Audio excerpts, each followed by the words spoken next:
శ్రీ గురుభ్యో నమః. బ్రహ్మశ్రీ గురుమంచి రాజేంద్ర శర్మ గారి స్ఫూర్తితో ఈరోజు మనము ఒక అద్భుతమైన అన్వేషణకు బయలుదేరుతున్నాం. ఒకే ఒక్క పదం శివ. ఆ పదం ఒక వ్యక్తి జీవితాన్ని, వారి కర్మలను, చివరికి వారి గమ్యాన్ని కూడా ఎలా మార్చగలదు? ఈ ప్రశ్నకు సమాధానం కోసం మనం శివమహాపురాణంలోకి లోతుగా ప్రయాణించబోతున్నాం. ఓం నమః శివాయ. మీరు చెప్పింది చాలా నిజం. ఇది శివమహాపురాణంలోని విద్యేశ్వర సంహిత నుండి తీసుకున్న ఒక అమూల్యమైన ఘట్టం. విద్యేశ్వర సంహిత నుంచా? అవును. అందులోనూ వ్యాస శిష్యుడైన సూత మహాముని శౌనకాది మహర్షుల మధ్య జరిగిన ఒక అద్భుతమైన సంవాదం ఇది. అంటే మనం ఈ రోజు చర్చించుకోబోయేది ఆ సంవాదం గురించి అన్నమాట. సరిగ్గా అదే. లోక కళ్యాణం కోసం ఋషులందరూ సూత మహాముని దగ్గరకు వచ్చి ఒక ప్రశ్న అడిగారు. వారి వినయం చూడండి, ఈ శ్లోకంలో తెలుస్తుంది. ఋషయ ఊచు సూత మహాభాగా వ్యాసశిష్య నమోస్తుతే తదేవ వ్యాసతో బ్రూహి నామ మహాత్మ్యముత్తమం.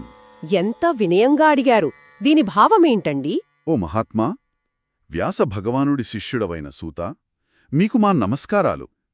దయచేసి మాకు ఆ ఉత్తమోత్తమమైన నామమహిమను వివరించండి అని. ఆ ప్రశ్న వినగానే సూత మహాముని ఎలా స్పందించారు? ఆయన ఎంతో ఆనందించారు. శివభక్తులు ఎంత ధన్యులో, వారి జన్మ ఎంత సఫలమో పొగడడం మొదలుపెట్టారు. చాలా ఆసక్తికరంగా ఉంది.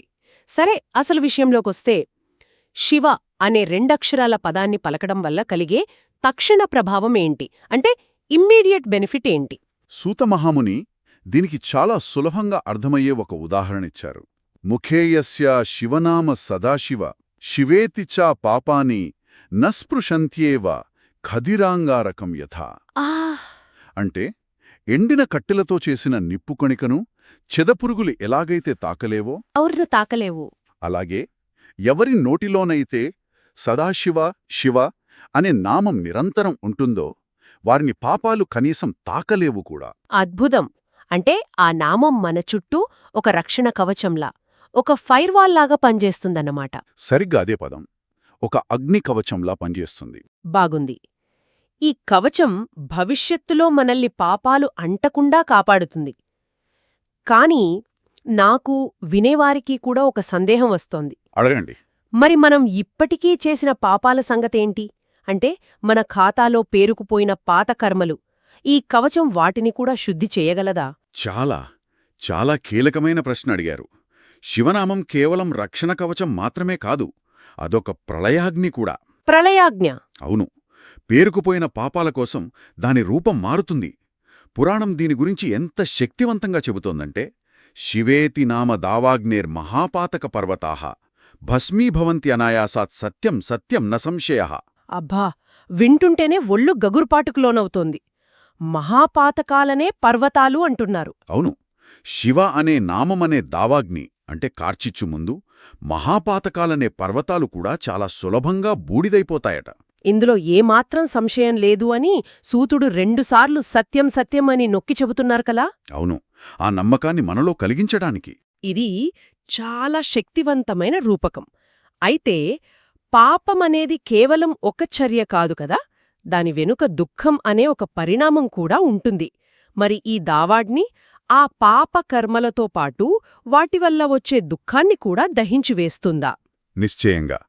పాపమే చెట్టు అయితే దుఃఖం దాని పండు.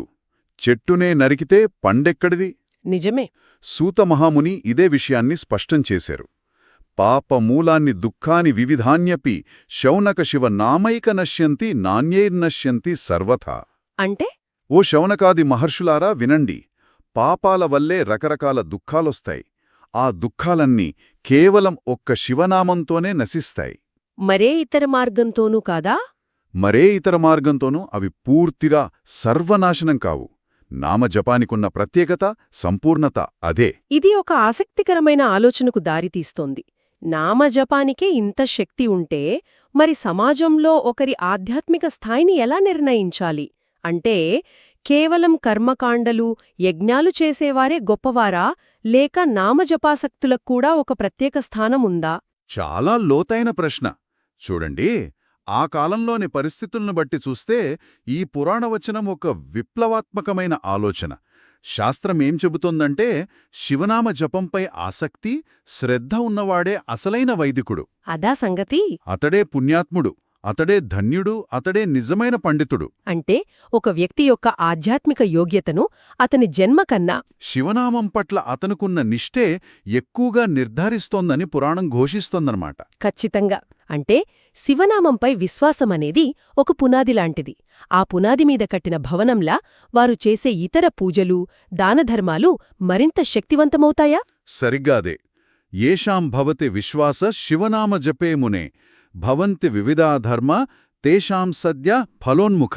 అంటే శివనామ జపంపై ఎవరికైతే దృఢమైన విశ్వాసముంటుందో వారు చేసే ఇతర ధర్మకార్యాలన్నీ తక్షణమే ఫలవంతమవుతాయి. ఆ నామమే వాటన్నిటికీ శక్తినిస్తోంది, అంతేనా? అవును, ఒక పవర్ సోర్స్ లాగా. ఈ నామమహిమ యొక్క పరిధి గురించి ఆలోచిస్తుంటే నాకొక తాత్వికమైన సందేహం వస్తోంది. చెప్పండి. మనిషి బలహీనుడు. తన జీవితకాలంలో లెక్కలేనన్ని పాపాలు చెయ్యగలడు. ఈ పాపాలు చేసే శక్తికి, నామం యొక్క హరించే శక్తికి మధ్య పోటీ పెడితే ఏది గెలుస్తుంది? అసలు దీనికేమైనా హద్దుందా? మీ సందేహం సహజమైనదే. దానికి పురాణమిచ్చిన సమాధానం మనల్ని నివ్వెరపరుస్తుంది. పాపానాం హరణే శంభోర్ నామ్నశక్తిరియావతి శక్నోతి పాతకం తావత్ కర్తుం నాపి నరః క్వచిత్. దీని అర్థం? శివుని నామానికి పాపాలను హరించగల శక్తి ఎంత ఉందో ఒక మనిషి తన జీవితకాలమంతా ప్రయత్నించినా అన్ని పాపాలను చేయలేడు. ఒక్క నిమిషం. ఇది నమ్మశక్యంగా లేదు. అంటే మనిషి పాపం చేసే శక్తి పరిమితమైనది, కాని దైవనామం యొక్క కరుణ అనంతమైనది అనా? సరిగ్గా అదే. ఇది కేవలం ఒక మతపరమైన నమ్మకం కాదు. నేను చేసిన పాపం క్షమించరానిది అనే అపరాధ భావన నుండి మనిషిని బయటపడేసే ఒక శక్తివంతమైన సాధనం. అవును. విశ్వంలో మానవ తప్పిదాల కంటే కరుణ గొప్పది అనే ఒక భరోసా ఇది. అద్భుతంగా విశ్లేషించారు. అందుకే సూతుడు మరిన్ని రూపకాలతో దీన్ని వివరిస్తారు. శివనామమనే పడవ సంసారమనే సముద్రాన్ని దాటిస్తుందా? అవును, ఆ పడవ తరి సంసారమనే భయంకరమైన సముద్రాన్ని దాటిస్తుంది. సంసారానికి మూలకారణమైన పాపవృక్షాలను గొడ్డలి, కుఠారం వలె నరికివేస్తుంది. సిద్ధాంతపరంగా ఇది అద్భుతంగా ఉంది. కాని దీన్ని నిరూపించడానికి పురాణంలో ఏవైనా కథలు, ఉదాహరణలు ఉన్నాయా? తప్పకుండా ఉన్నాయి. సూతమహాముని 2 ఉదాహరణలు చెప్పారు. ఒకటి, పూర్వం ఇంద్రద్యుమ్నుడు అనే రాజు. గజేంద్రమోక్షం కథలోని గజేంద్రుడేనా? అవును, కొన్ని పురాణగాథల ప్రకారం అతనే. ఒక మహాపాతకం వల్ల ఏనుగు జన్మ ఎత్తాడు. ఆ ఆపద సమయంలో పూర్వజన్మ సంస్కారం వల్ల శివనామాన్ని స్మరించుకున్నాడు. దాని ప్రభావం వల్లే విష్ణుమూర్తి వచ్చి కాపాడారా? అవును. మరొక కథలో ఒక బ్రాహ్మణ స్త్రీ అనేక పాపాలు చేసి చివరి క్షణంలో అనాలోచితంగా తన కొడుకు పేరు శివశర్మ అని పిలుస్తుంది. కేవలం పేరు పిలిచినందుకేనా? అంతే. ఆ శివనామ ప్రభావం వల్ల యమభటులు వెనక్టి తగ్గి శివగణాలు వచ్చి ఆమెకు ఉత్తమగతిని ప్రసాదించారు. అద్భుతం.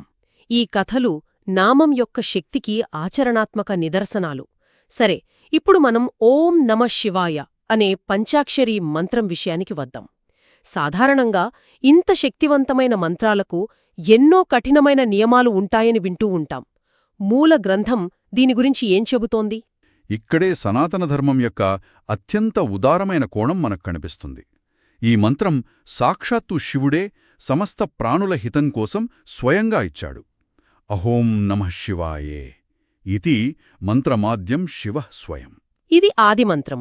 మరి నియమాల సంగతి ఎవరు జపించవచ్చు? పురాణం చాలా స్పష్టంగా చెప్పింది. స్త్రీభి శూద్రైశ్చ సంకీర్ణై ధార్యతే ముక్తికాంక్షిభి. అంటే స్త్రీలు శూద్రులు. అవును, స్త్రీలు, శూద్రులు, ఇతర వర్ణాలవారు, ముక్తిని కోరుకునే ఎవరైనా సరే ఏ జాతి, కుల, లింగభేదం లేకుండా ఈ మంత్రాన్ని జపించవచ్చు. ఒక్క నిమిషం, ఇది నేను సరిగ్గా అర్థం చేసుకుంటున్నానా? అంటే దీనికి ప్రత్యేకంగా దీక్ష, హోమాలు, గురువు నుండి ఉపదేశం ఇవేమీ తప్పనిసరి కాదా? నీ ఆశ్చర్యం సహజమే. కాని శాస్త్రమేం చెబుతోందంటే నాణ్యదీక్షాన హోమశ్చ న సంస్కారోన తర్పణం న కాలోనోపదేశశ్చ సదా శుచిరయం మనుః. అంటే ఏవీ అవసరం లేదనా? ఏమీ అవసరం లేదు. ఎందుకంటే ఈ మంత్రం స్వతహాగా సర్వదా శుచి అయినది. దాని పవిత్రత బయటి ఆచారాలపై ఆధారపడి ఉండదు. ఇది నిజంగా విప్లవాత్మకమైన విషయం. ఆధ్యాత్మికతను అందరికీ అందుబాటులోకి తీసుకురావడం లాంటిది. భగవంతుడికి భక్తుడికి మధ్య ఉన్న అడ్డంకులను తొలగించడమిది. మరి శారీరక శుచి అశుచి సంగతేంటి? ప్రయాణంలో ఉన్నప్పుడు అనారోగ్యంగా ఉన్నప్పుడు జపించవచ్చా? ఈ విషయంలో కూడా పరమేశ్వరుడు అత్యంత కరుణ చూపించాడు. పురాణం మానసిక జపానికి పూర్తి స్వేచ్ఛను ఇచ్చింది. అశుచిర్వా శుచిర్వాపి గచ్చన్తిష్ఠన్ స్వపన్నపి న దోషో మానసే జాపే సర్వదేశేపి సర్వదా. అంటే అశుచిగా ఉన్నా శుచిగా ఉన్నా, నడుస్తున్నా నిద్రపోతున్నా, ఏ సమయంలోనైనా ఎక్కడైనా ఏ పరిస్థితిలోనైనా మనసులో ఈ మంత్రాన్ని జపించవచ్చు. దానికి ఏ దోషమూ అంటదు. మానసిక జపానికా? అవును, కేవలం పెదవులు కదుపుతూ చేసే వాచిక జపానికి కొన్ని నియమాలుండొచ్చు. కాని మానసిక జపం సర్వస్వతంత్రం. అద్భుతం! ఇంతటి దయ, ఇంత సౌలభ్యం. ఇప్పుడు మన దగ్గర ఇంత శక్తివంతమైన సాధనం ఉంది. మరి దీని ప్రభావాన్ని మరింత పెంచేందుకు ఏదైనా ప్రత్యేకమైన రోజు ఉందా? తప్పకుండా ఉంది. ఆ ప్రత్యేకమైన రోజే మహాశివరాత్రి. మహాశివరాత్రి. శివరాత్రి ప్రాముఖ్యతను స్వయంగా శివుడి మాటల్లోనే పురాణం చెప్తోంది. శివుడిలా అంటాడు, యత్ఫలం మమ పూజాయాం వర్షమేకం నిరంతరం తత్ఫలం లభతే సద్య శివరాత్రో మదర్చనాత్. ఒక్కరోజు పూజ ఒక సంవత్సర కాల ఫలానికి సమానమా? ఇది నమ్మశక్యంగా లేదు. ఎందుకంత ప్రాముఖ్యత? దానికి కూడా శివుడే ఒక అద్భుతమైన ఉపమానం చెప్పారు. మద్ధర్మ వృద్ధికాలోయం చంద్రకాలయవాంభుతే. అంటే పౌర్ణమి నాడు చంద్రోదయం వేళ సముద్రం ఎలా ఉప్పొంగుతుందో అలాగే శివరాత్రి నాడు శివతత్వం, శివశక్తి, శివభక్తి వృద్ధి చెందుతుంది. ఆ రోజు విశ్వంలో శివ చైతన్యం ఉప్పొంగుతుందనమాట. అవును. కాబట్టి ఆ రోజున కనీసం మానసికంగానైనా శివనామ జపం చేయడం ద్వారా ఆ సంవత్సరకాల ఫలాన్ని పొందవచ్చు. ముగింపుగా ఈ రోజు మన అన్వేషణలో శివనామం యొక్క అపారమైన శక్తిని చూశాం. అది ఒక రక్షణ కవచంగా, పాపాలను దహించే దావాగ్నిగా పనిచేస్తుందని తెలుసుకున్నాం. పంచాక్షరీ మంత్రం ఎంత సార్వజనీనమో, శివరాత్రి రోజు ఎంత విశిష్టమైనదో కూడా అర్థం చేసుకున్నాం. అవును. అయితే ఈ చర్చ నుండి మనం గ్రహించాల్సిన చివరి అత్యంత ముఖ్యమైన సందేశం ఒకటుంది. ఏమిటది? నామస్మరణ కేవలం పాపాలను తుడిచిపెట్టే ఒక ఎరేజర్ మాత్రమే కాదు. అది మన ఆలోచనలను, మన సంకల్పాలను, మనం చేసే కర్మలను కూడా శుభకరంగా మార్చే ఒక గొప్ప సాధనం. అందుకే వేదం తన్మే మనః శివసంకల్పమస్తు అని ప్రార్థిస్తుంది. నా మనసు ఎల్లప్పుడూ శుభసంకల్పములతో, మంగళకరమైన ఆలోచనలతో నిండి ఉండుగాక అని. అలాగే శివం కర్మాస్తు అని కూడా అంటారు కదా? సరిగ్గా చెప్పారు. ఇక ఈరోజు చర్చ నుండి వినేవారు ఆలోచించుకోవడానికి ఒక తుది ఆలోచన. చెప్పండి. మనం నామస్మరణను కేవలం మన పాపాలు పోవాలనే ఒక ప్రయోజనం కోసం కాకుండా, మనస్సు ఎప్పుడూ శివసంకల్పంతో, అంటే మంగళకరమైన, లోక కళ్యాణకరమైన ఆలోచనలతో నిండి ఉండాలనే ఉన్నతమైన లక్ష్యంతో ఎలా చూడవచ్చు? మంచి ప్రశ్న. ఈ దృష్టితో చూసినప్పుడు పాప నిర్మూలన అనేది కేవలం ఒక సహజమైన ఉపఫలితం, ఒక బైప్రాడక్ట్ మాత్రమే అవుతుంది. అసలైన లక్ష్యం మన సంకల్పాన్ని శివమయం చేసుకోవడం. ఈ కోణంలో నామస్మరణను స్వీకరిస్తే దాని అనుభూతి, దాని ప్రభావం మరింత ఉన్నతంగా ఉంటుందన్నమాట. ఖచ్చితంగా పరిపూర్ణంగా ఉంటుంది.